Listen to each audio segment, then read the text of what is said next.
Yolum uzak gelsem sana, kanar yüreğim dermana.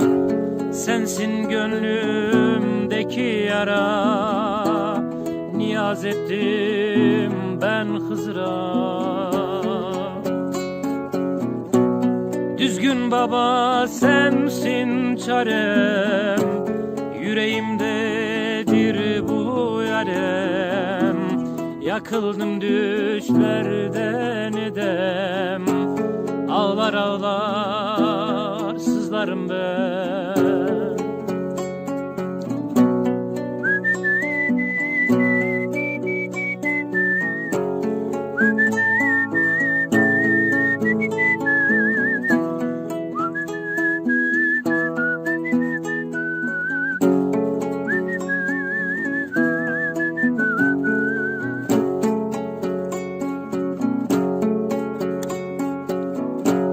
Geçit vermez yılan dağı, gidem o baba ocağı.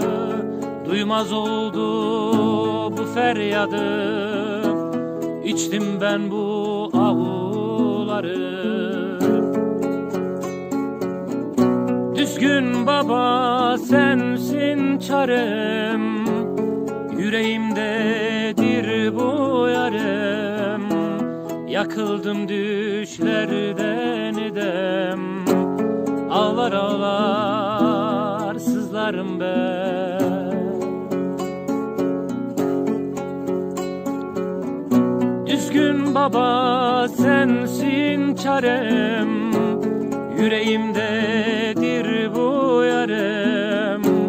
Yakıldım düşlerden edem, ağlar ağlar